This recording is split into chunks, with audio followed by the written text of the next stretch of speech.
Hello बच्चों, let's read the question. Question says an electric dipole of moment p vector is placed normal to the lines of force of electric intensity E vector. Then the work done in deflecting it through an angle of 180 degree is. Four options given. Option A says PE, option B says plus 2PE, option C says negative 2PE and option D says 0. बच्चों यहाँ पे बात करेंगे हम इसके solution की. Solution में हम देखेंगे की कॉन्सेप्ट को. तो पहले तो अगर हम बात करें बच्चों इलेक्ट्रिक डायपोल की, तो दो सेम लेकिन अपोजिट नेचर के चार्जेस को अगर हम बच्चों किसी एक सर्टेन डिस्टेंस से दूर रखें, यानी कि ये पॉजिटिव क्यू है और इसको अगर हम नेगेटिव क्यू रख लें, तो ये एक डायपोल कहलाता है. और बच्चों क्या है कि ये पॉजिटिव है और ये नेगेटिव है एक सर्टेन डिस्टेंस से. और क्वेश्चन के अकॉर्डिंग क्या है, एक इलेक्ट्रिक डायपोल इसका मूवमेंट जो होगा P, तो डायपोल मूवमेंट की अगर हम बात करें तो P इज इक्वल टू होता है बच्चों, P इक्वल्स टू होता है Q इंटू 2L, यानी कि इनके बीच का जो डिस्टेंस है जो 2L है बच्चों, ये है डिस्टेंस बिटवीन द चार्जेस, यानी कि हम कहें separation of charges, distance between charge. यानी कि यहां से अगर हम डायपोल मोमेंट की बात करें तो P इज इक्वल टू होता है बच्चों Q इंटू 2L के बराबर. अब इसको इलेक्ट्रिक फील्ड के नॉर्मल रखा गया है, तो नॉर्मल का मतलब है जो थीटा की वैल्यू रहेगी वो क्या होती है बच्चों 90 डिग्री. तो यहां से अगर हम देखें तो इसको इलेक्ट्रिक फील्ड के नॉर्मली रखा गया है. मैं कुछ इलेक्ट्रिक फील्ड की डायरेक्शंस को कुछ इस तरीके से बता देता हूं, कुछ इस तरीके से.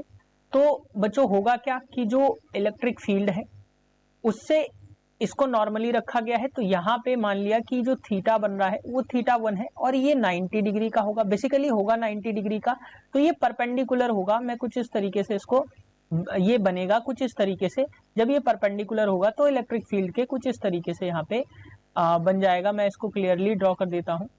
कुछ इस तरीके से यहाँ पे बनेगा, क्योंकि इनके बीच का जो एंगल बन रहा होगा वो थीटा 1 होगा और थीटा 1 जो है वो होगा बच्चों 90 डिग्री के बराबर.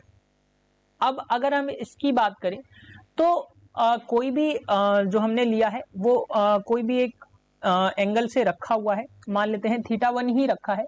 अभी हम इसको 90 डिग्री कंसीडर नहीं कर रहे हैं, तो हमने थीटा 1 की वैल्यू मतलब थीटा 1 से रखा है. और इसको जब हम डिफ्लेक्ट करते हैं, मान लिया बच्चों इसकी वजह से, मोमेंट की वजह से ये थीटा 2 डिफ्लेक्ट हो जाता है. तो थीटा 2 डिफ्लेक्ट होने पे बच्चों ये कुछ इस तरीके से आ जाएगा. मैं यहाँ पे ऐसे बताऊं तो ये थीटा 2 डिफ्लेक्ट हो गया. तो थीटा 2 डिफ्लेक्ट होने पे जो ये वर्क करेगा, तो वर्क क्या होगा बच्चों, W इज इक्वल टू हो जाता है आपका PE इंटू कॉस थीटा 1, यानी कि जो इनिशियल एंगल था, माइनस कॉस थीटा 2 जो फाइनल एंगल था.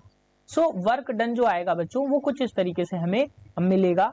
और अब अगर हम क्वेश्चन के अकॉर्डिंग यहाँ पे बात करें तो क्वेश्चन के अकॉर्डिंग जो थीटा 1 की वैल्यू थी वो थी बच्चों 90 डिग्री, और बाद में इसको 180 डिग्री डिफ्लेक्ट कर दिया, तो थीटा 2 क्या हो जाएगा बच्चों, 90 पहले से था, 180 इसको डिफ्लेक्ट कर दिया गया, तो थीटा 2 की वैल्यू कितनी आ गई बच्चों, यहां से 270 डिग्री आ गई.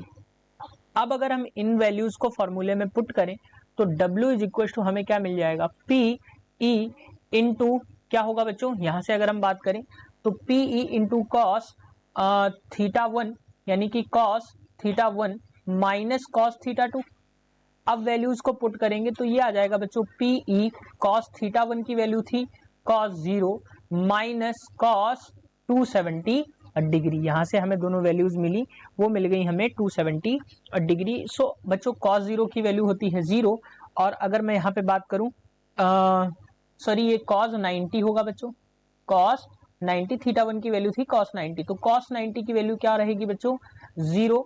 और अगर हम कॉस 270 की बात करें तो ये भी बच्चों होती है 0. तो W इज इक्वल टू क्या हो जाएगा, PE इंटू 0 माइनस 0.